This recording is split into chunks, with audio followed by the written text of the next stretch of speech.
ইয়েতিম মেয়ে এর সৌন্দর্য এবং ধন সম্পদ, ওর বাবার অনেক ধন সম্পদ আছে, কিন্তু এখন সে মেয়ে তো নাবালিকা ছিল, তার ধন সম্পদের দেখাশোনা কে করছে?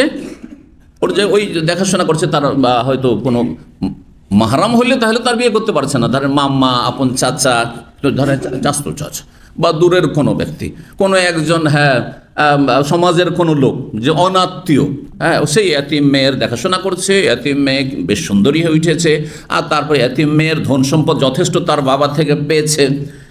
এখন বলছে ওয়ুরিদ আইয়ান কোসা সাদাকাহা, কিন্তু যেহেতু সে ছোট থেকে লালন পালন দেখাশোনা, তার জমি জায়গা ধন সম্পদ টাকা পয়সা সব নাড়াচাড়া করছে, পুরোপুরি তাকে মোহর দিতে চায় না। মোহর হয়তো সমাজে 1 লাখ টাকা আছে, বলছে দিয়ে 5,000 টাকা দিয়ে বিয়ে করিনি, কারণ তুমি তো আমার ঘরেই মানুষ হইল। এখন ওই মেয়েটা কি বলবে যে না আমি রাজি হব না, সারা জীবন, হ্যাঁ, ওর উপরে কত এহসান আছে, ও তো বড় অসুবিধা নেই, আপনি যা বলেন তাই, বলবে না? বলবে না? এই যে অবিচার করলেন আপনি, অসৎ কি করলেন আপনি, অসৎ আচরণ করলেন আপনি, সুযোগের সন্ধানী, যে আমি লালন পালন করেছি আমি বিয়ে করে ফেলি, আর সস্তাতে বিয়ে করে ফেলি, এইটা হারাম। তাই বলছেন যে ওয়ুরিদ আইয়ান কোসা সাদাকাহ, মোহর কিন্তু কম দিতে চাই। ফানহু আন নিকাহিনা, তখন এই ইয়েতিম মেয়েদের বিয়ে করা আল্লাহর পক্ষ থেকে নিষেধ করা হল। যখন ইনসাফ করবে না, অবিচার করবে, ঠিকভাবে মোহর দিতে চাইবে না, শুধু তার সৌন্দর্য তোমার আকর্ষণ, তার ধন সম্পদের লোভে তুমি বিয়ে করতে চাইছো, বিয়ে করিও না, ওখানে চলবে না, অন্য জায়গায় বিয়ে করো, অন্য পরিবারে বিয়ে করো, এটাকে অন্য জায়গায় বিয়ে দাও। ইল্লা ইউকসিদ ফি ইকমালিস সাদাক, তবে যদি পরিপূর্ণ মোহর দাও তাহলে বিয়ে করতে পারে। এই নয় যে হারাম, যে ইয়েতিম মেয়েটিকে লালন পালন করলেন আপনি বা আমি করলাম, সেই মেয়েটিকে বিয়ে করা হারাম নয় আপনার জন্য, আমার জন্য, যদি মাহারাম না হন আপনি। শর্ত কি?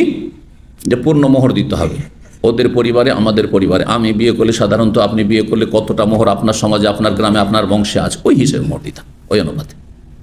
এই না যে বাংলাদেশ থেকে সৌদি আরবের রেটে মোহর দিতে হবে, আর সৌদি আরবে থাকলে বাংলাদেশের রেটে মোহর দিতে চলবে? ঠিক।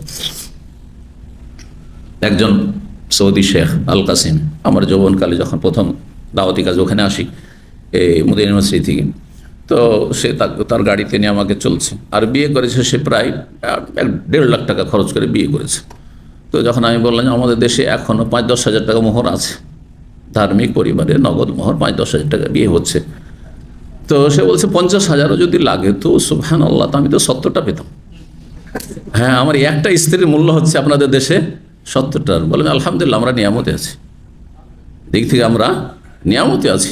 জি, 40-45 পার হয়ে চলে যাচ্ছে, চাকরি করতে আছে বছরকে বছর, কিন্তু টাকা পয়সা জুটাতেও পারে না, ইয়েও করতে পারে না। এগুলো কুসংস্কার, যেখানে হোক না কেন। মোহরকে কম করলে মানুষ গুনাহ থেকে বাঁচবে, ছেলেরা গুনাহ থেকে বাঁচবে, মেয়েরা গুনাহ থেকে বাঁচবে। আর মোহরকে বাড়িয়ে রাখবেন অথবা যৌতুকের জুলম অত্যাচার করবেন, হ্যাঁ, ওইটা আরও মারাত্মক।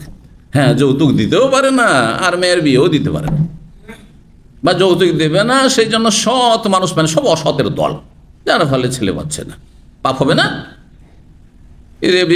যৌতুক ছাড়া বিয়ে দেয় না বাবা, বাবা মায়ের লোভ, আর ছেলে তখন গুনাহ করে বেড়াচ্ছে, জানা করে বেড়াচ্ছে। মেয়ে সাবালিকা বয়স হয়ে গেছে 25-30, আর নিজেকে রক্ষা করতে পারছে না, গুনাহে লিপ্ত হচ্ছে, সমাজে অশ্লীলতা নোংরামি ছড়াচ্ছে। তো বিবাহে বাধা বা পাপ থেকে, জিনা ব্যভিচার থেকে বেঁচে থাকায় বাধা সামাজিক কিছু হারাম কাজ, কুসংস্কার, সেটা মোহর বেশি পরিমাণ হওয়া, তার চেয়ে মারাত্মক হচ্ছে যৌতুকের জুলম অত্যাচার, কুপ্রথা। জি, আল্লাহ সবাইকে হেফাজত করুন। হালাল যারা রিজিক গ্রহণ করে তাদের বরকত দান করুন, যৌতুক আল্লাহ যেন বরকত না দেন। আর বরকত আমি বলি আর না বলি, আল্লাহ বরকত দেবেন না। যারা যৌতুকে ধন সম্পদ নিয়ে বলে যে আমি সুখে থাকবো, কখনো সুখী না, আল্লাহ কোনোদিন বরকত দেবেন না। হারামে কোনো বরকত নেই, না আপনার রুজি রোজগারে বরকত আছে, আপনার শরীর স্বাস্থ্যে বরকত আছে, আপনি যৌতুক নিয়ে বিয়ে করেছেন, বা আপনার বাপ মা যৌতুকের লোভী, মানে আপনার ছেলে মেয়েতে বরকত আছে, সেগুলি সৎ হবে। কারণ বিবাহ বন্ধনটা হচ্ছে জুলম অত্যাচার করে, শোষণ করে, মানুষের রক্ত চুষে।